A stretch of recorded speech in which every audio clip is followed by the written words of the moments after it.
Los saludamos en el amor de nuestro Señor Jesucristo. Este es el ministerio elgozodejehová.com, que semana a semana traigo una clase para edificar la iglesia, el pueblo de nuestro Señor Jesucristo. Este es un momento para comenzar adorando al Creador. Adoremos al Dios de los dioses, al Señor de los señores. A Él la honra.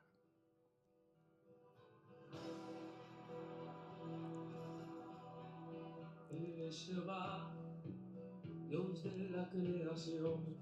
Él es Jehová, Dios poderoso. Él es Dios fuerte, la roca eterna. Él es Jehová, tu Dios, tu sanador. Él es el gran yo soy, el Dios de Abraham.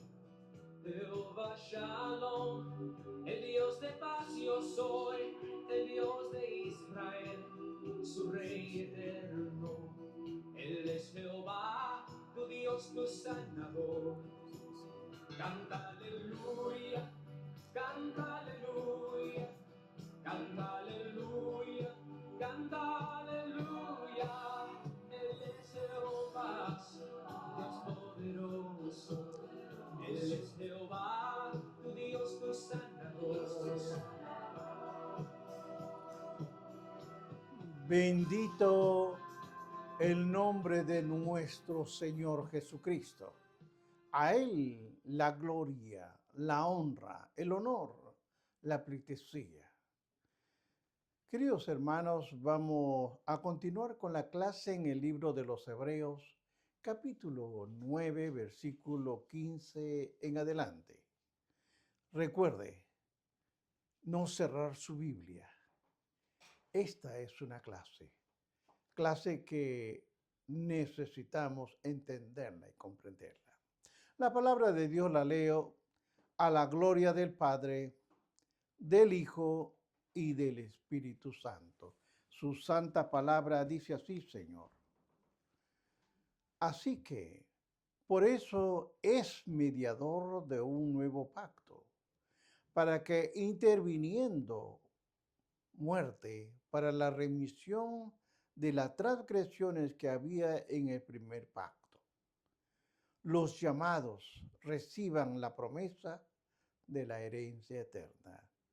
Dios y Padre Celestial, vengo delante de tu presencia, Señor, dándote gracias por la oportunidad que me das para poder plasmar esta clase, para edificar a tu pueblo, Señor. A ti sea el honor, la gloria. Te pido que el Espíritu Santo ponga palabra en mi boca. Sí, ponga palabra en mi boca para poder desarrollar esta clase. En el nombre de tu Hijo amado Jesucristo te lo pido. Amén. Bien, hermanos, esta clase la he titulado El Nuevo Pacto, tercera parte A. Y como dije en la clase anterior, las clases son largas y las tengo que dividir.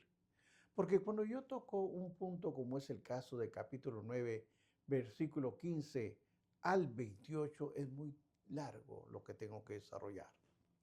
Pero cuando usted ve la palabra, así que por eso, usted lo lee, pero tal vez no lo ha entendido. Pero la frase así que por eso se refiere a lo que se acababa de decir, que Cristo, a lo que acaba de decirse, Cristo, por su sacrificio mortal, se hizo mediador de un nuevo pacto y mejor pacto. Hermanos, según la norma divina de justicia, el alma que pecare morirá. Así de sencillo. Lo dice el libro de Ezequiel, capítulo 18, versículo 4. Porque la única forma en que una persona puede llegar a Dios. Era pagando la pena por su pecado cometido. Eso es el pago que hizo Jesús por todo el que confía en Él. Así se convirtió en un puente, un mediador, el único mediador frente entre Dios y los hombres.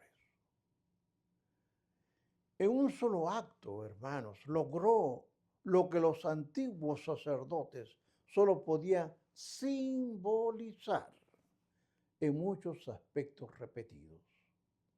El acto supremo de mediador de Jesús fue su propia muerte en la cruz. Tal vez las personas pueden preguntarse, ¿cómo se salvan los creyentes del Antiguo Testamento? Hoy voy a dar respuesta a esto, puesto que la salvación ocurre solo mediante la muerte del Señor Jesucristo. ¿Cómo es que los antes de Jesucristo murieron? ¿Qué pasó? Les sugiero que lo estudien, no que lo lean. Estudien Hechos, capítulo 4, 12. Se salvan sobre la base, oiga bien, se salvan sobre la misma base que hoy se salvan los creyentes, por la obra completada de Jesucristo. Parte de la obra de mediación entre Cristo y el pacto, que era la remisión. Tal vez la persona me pregunte, ¿qué es remisión? La remisión es el perdón, es la liberación por los pecados. Entonces era la remisión de las transgresiones que había bajo el primer pacto. ¿Se acuerdan de los que murieron antes de Jesucristo? Uno de los primeros logros, oiga bien, de la muerte de Jesús fue redimir a todos los que creyeron en Dios bajo el antiguo pacto. Después que Cristo murió, vieron lo que antes habían oído la promesa. Era una promesa cierta, una promesa que garantiza, pero antes de su muerte expiatoria del Mesías. La promesa no se había cumplido. Ellos la esperaban, pero no habían visto cumplimiento. La idea aquí, hermanos, para los lectores originales judíos, salvos y no salvos, es que la muerte expiatoria de Cristo era retroactiva. También lo conocemos como Yom Kippur, que es llamado el día de la expiación. También describía en una forma simbólicamente lo que logró la expiación de Cristo. También era retroactiva. Cuando el sumo sacerdote rociaba la sangre sobre el propiciatorio, los pecados no intencionales del pueblo durante el año anterior quedaban perdonados. Mire usted, esa sangre rociada, ya había pasado un año, vino el año de la expiación y entonces fueron perdonados. Pablo,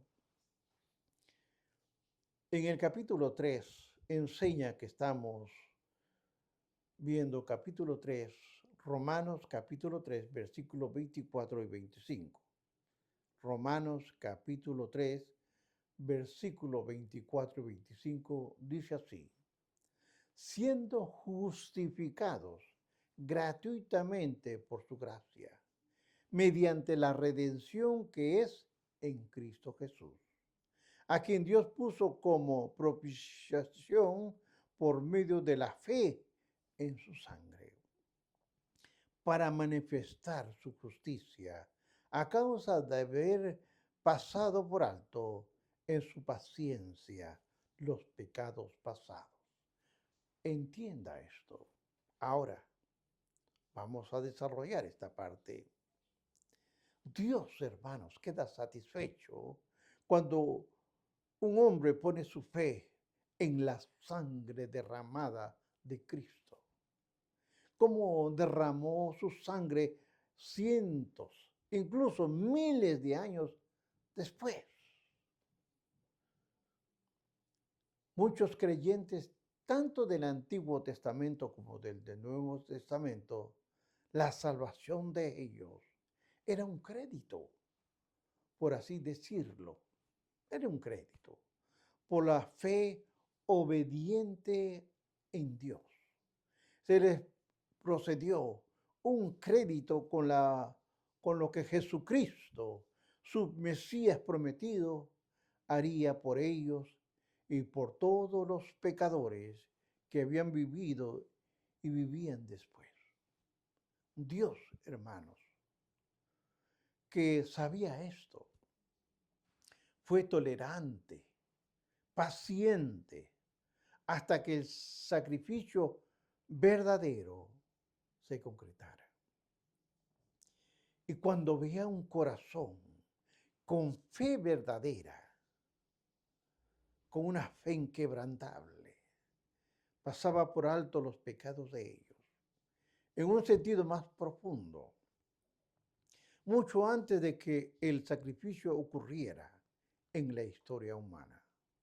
Ya se había ocurrido en la mente de Dios, porque el libro de Apocalipsis, capítulo 13:8, así lo explica. Sin embargo, desde la perspectiva humana, los santos del Antiguo Testamento solamente podían mirar el futuro. Ellos lo miraban. Era el futuro para la salvación.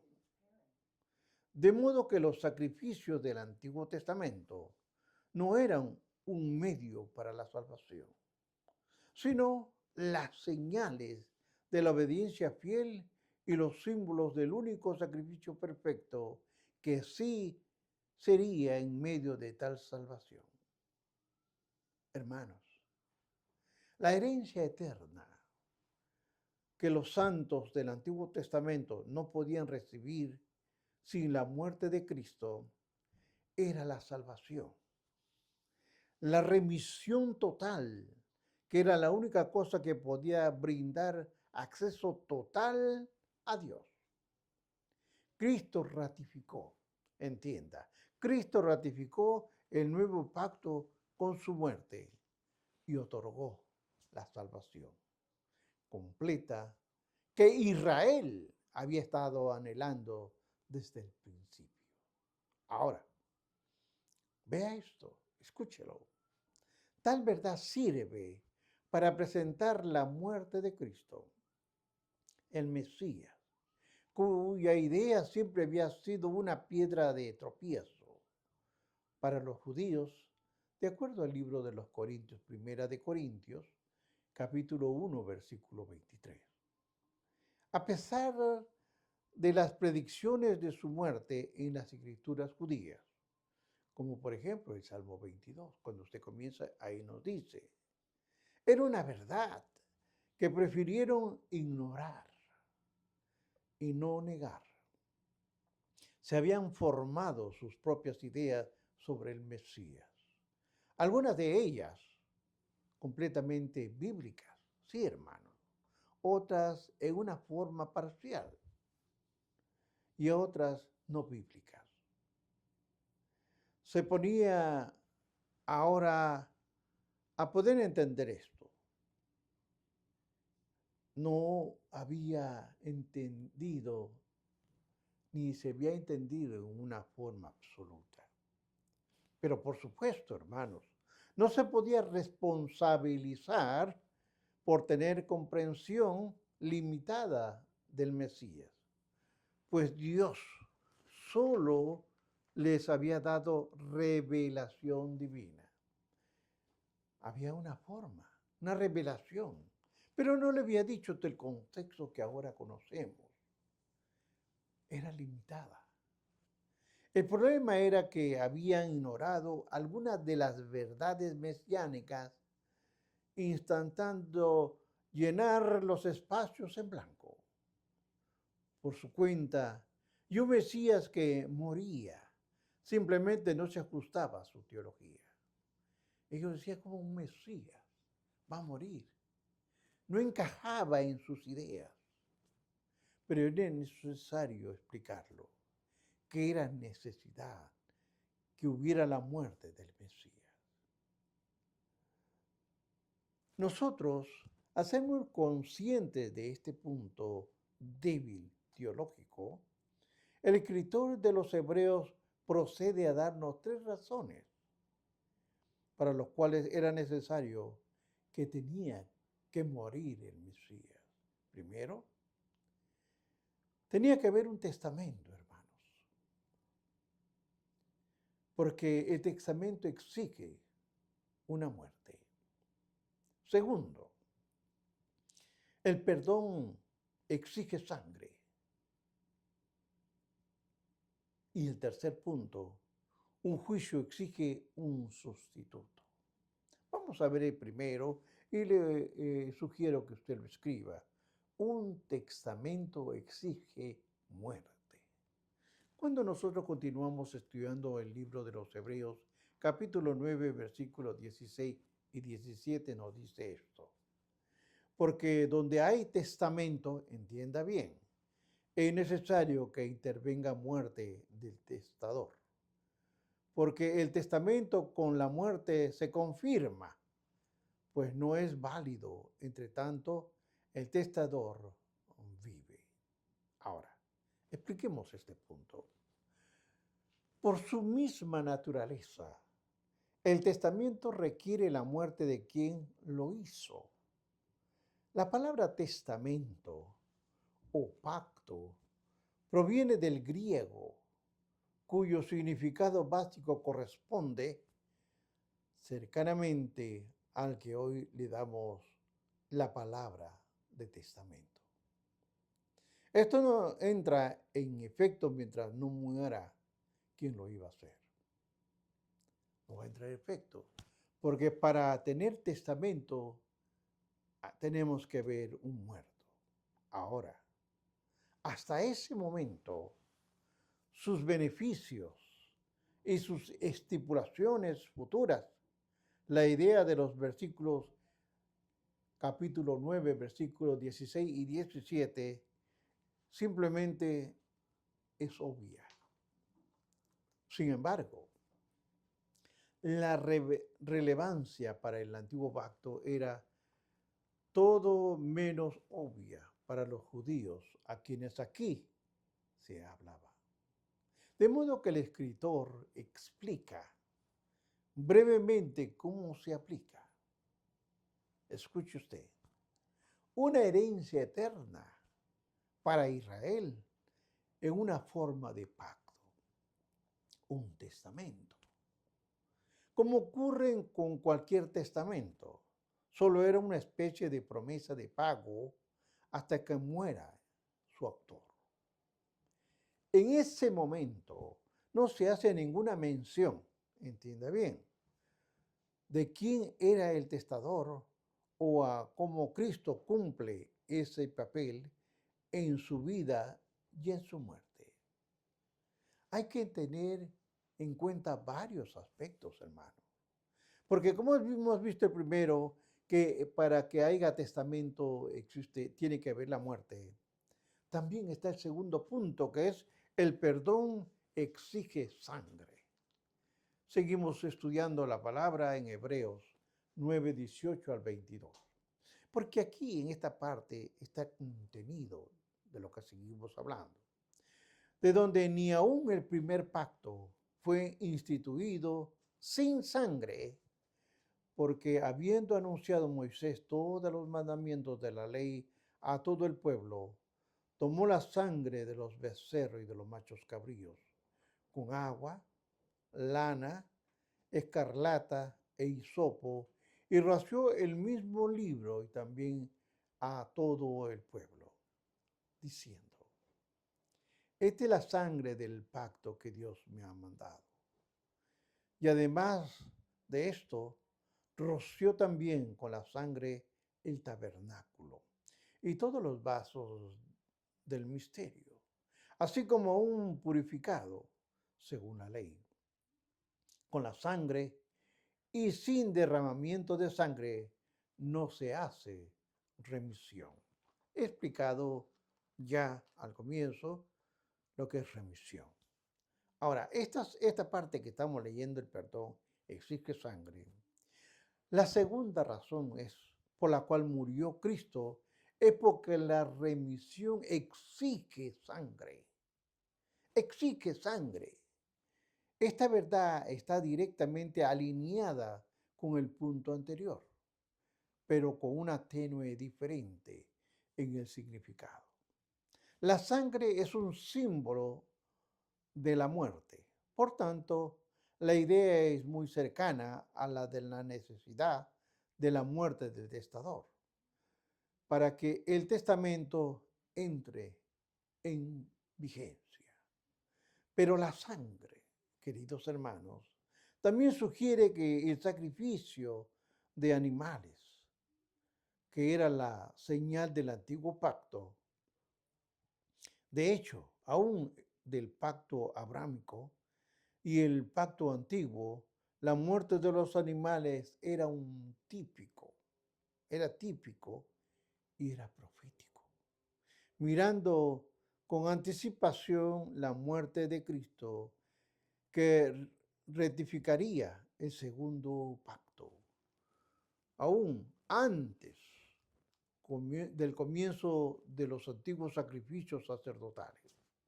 El pacto ya había quedado instituido o ratificado con la sangre. Cuando se explica, y ha explicado el capítulo 10, versículo 19, Moisés roció la sangre sobre el altar y el pueblo, de acuerdo al libro de Éxodo, capítulo 24, 6 al 8. Ahí nos va a explicar cuando roció Moisés la sangre en el propiciatorio. El escritor les dice, miren a su gran Moisés, quien instituyó el viejo pacto con sangre. Recuerde que si el viejo pacto fue instituido con sangre, el segundo pacto también tenía que ser con sangre. Pero entre otras cosas, hermano, esa gran cantidad de sangre servía un recordatorio perpetuo de la paga por el pecado, la muerte. Cuando Jesús se sentó con sus discípulos en la última noche, antes de su muerte, tomó la copa y dijo, en el libro de Mateos, capítulo 26, versículo 28, él dijo, esta es mi sangre del nuevo pacto. Entiéndalo bien, esta es mi sangre del nuevo pacto, porque muchos es derramada para remisión de los pecados. Ahí lo está explicando el mismo Jesús. Él debía rectificar el pacto con su propia sangre, tal como Moisés ratificaba en el antiguo pacto, con la sangre de los animales. Esta vez era Jesús. Con su propia sangre iba a ratificar este pacto. Quizás uno se vuelve morboso con la muerte de Cristo, el sacrificio y preocupa con el sufrimiento y el derramamiento de sangre. Es especialmente posible preocuparse de manera no bíblica con los aspectos físicos de su muerte. Hermanos, aquí hay un punto que observar. No es la sangre física de Jesús la que nos salva, sino su muerte por nosotros. Es simbolizada en el derramamiento de su sangre física, es verdad. Si pudiéramos recibir la salvación con sangre solamente y sin muerte, los animales habían sangrado sin morir y había ocurrido igual con Jesús. Por tanto, el derramamiento de sangre era símbolo de muerte. Cuando Moisés ratificó el pacto en Sinaí. De igual modo, hermanos, cuando el tabernáculo fue inaugurado, Moisés roció con la sangre en el tabernáculo, también roció los vasos del ministerio, describiendo nuevamente el precio que debía pagar por el pecado. Entonces, mientras estuviera vigente ese pacto, su lección principal se ilustraba mediante el rozamiento de sangre en el tabernáculo y en el templo. Ahora, ¿cuál es el propósito? El propósito de la sangre era simbolizar el sacrificio por el pecado. Sí, hermanos, lo que traía purificación del mismo. De ahí que, y escuche bien, sin derramamiento de sangre no se hace remisión. Sin derramamiento de sangre no se hace remisión. No obstante, necesitamos de nuevo tener en mente que la sangre es un símbolo. Si la propia sangre física de Cristo no limpia el pecado, la propia sangre de Cristo no limpia el pecado, ¿cuánto menos lo hará la sangre física de los animales?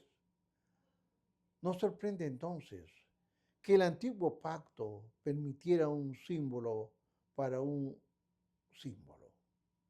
El judío, que fuera muy pobre para ofrecer incluso un animal pequeño, tenía permitido llevar. Y esto es importante que usted note, que no le llevaban animalitos de diferentes tamaños, pero el más pobre llevaba solamente un décimo de un efa, es decir, un efa es alrededor de 2/4 de galón de flor de harina de su lugar. Vea el libro de Levítico capítulo 5, versículo 11. Sus pecados quedaban cubiertos como los que era como si para ellos ofrecer un cordero. Mire usted, flor de harina y sangre de cordero. Esto quiere decir un cabrito, una tórtola, una paloma, de acuerdo al libro de Levítico, capítulo 5, versículos 6 y 7. Ahora, esta excepción antigua era simbólica, tal como la sangre de los animales que simbolizaba la sangre de Cristo para la expiación. El efa de harina simbolizaba y representaba la sangre de un animal. Ahora entienda esto. De cualquier modo, esta ofrenda de flor de harina y la sangre era aceptable porque el antiguo sacrificio era completamente simbólico. Sin embargo, esta era la única excepción e incluso la excepción representada un sacrificio de sangre. El símbolo básico no se podía cambiar porque lo simbolizaba, no se podía cambiar. Levítico 17:11 nos dice, porque la vida de la carne en la sangre está, y yo lo he dado para hacer expiación sobre el altar de vuestras almas, y la misma sangre hará expiación a la persona. ¿Qué significa? Hermanos, puesto que la sangre del pecado es la muerte, nada diferente a la muerte simbolizada en el derramamiento de sangre puede expiar el pecado. No podemos entrar en la presencia de Dios por nuestras propias fuerzas o por nuestra justicia. Si pudiéramos ser buenos por nuestra cuenta, No necesitamos expiación. Tampoco podemos entrar en su presencia por ser ciudadanos ejemplares. Y escuche esto, ni siquiera por ser religiosos. No podemos entrar en su presencia por leer Biblia, o ir al templo todos los días, o ser generosos en la ofrenda. No, hermano, no era ni por orar mucho. No podemos entrar a su presencia pensando bien en Él. La única forma, y quede claro, que la única forma de entrar a la presencia de Dios, la única manera que podemos ser partícipes del nuevo pacto, es a través de la muerte expiatoria de Jesucristo, que se hace eficaz para nosotros cuando confiamos en el Señor y Salvador Jesucristo. Dios determinó las reglas. El alma que pecare morirá. El alma que es salva solo lo será a través del sacrificio del Hijo de Dios. Para este sacrificio no hay excepción, no hay sustituto, porque es lo real. Para los sacrificios antiguos, por ser símbolos, Dios permitió una excepción limitada y estrictamente calificada. Está la harina. Pero no puede haber excepciones para el sacrificial, porque es el único camino a Dios. Jesucristo, el justo. Hermanos, la remisión es costosa, muy costosa, pero suelo detenerme a pensar cuán ligeramente podemos tomar perdón y decirle, Señor, perdónanos. Hicimos esto, Señor, perdónanos. Digo, Dios, hoy hice esto. Dios, yo hice esto. Y tal vez haga una lista de lo que ha hecho, bueno o malo. Pero también sé que nos perdona porque así lo prometió. Y le doy gracias.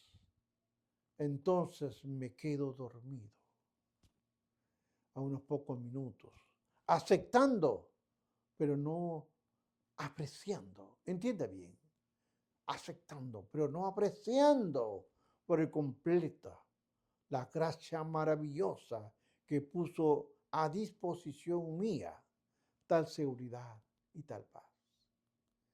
A veces tomamos a la ligera el perdón. Señor, perdónanos. Y ligeramente ya estamos. Hermano, en otras ocasiones, cuando estoy estudiando la palabra de Dios, y escúcheme bien, miro con más detenimiento el costo de mi salvación. Termino abrumado cuando miro el costo infinito del perdón por mis pecados para Dios. Me doy cuenta de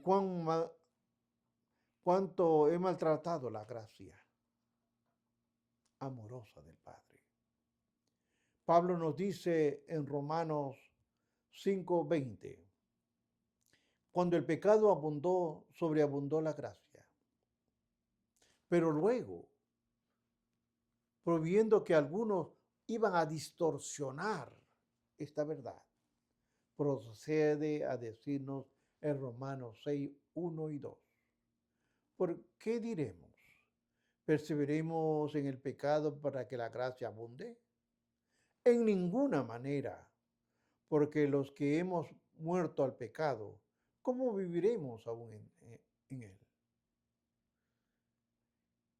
Voy concluyendo, hermanos.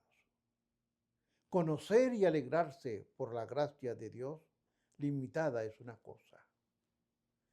Oiga bien, conocer y alegrarse por la gracia de Dios es una cosa. Y presumir de ella pecando a voluntad es muy diferente. Como pecadores perdonados, podemos presumir y tomar a la ligera el precio que se pagó por nuestros pecados, estando tan habituados a la gracia que abunda en ella. De hecho, estamos tan acostumbrados a la gracia que cuando Dios nos castiga, creemos que Él es injusto.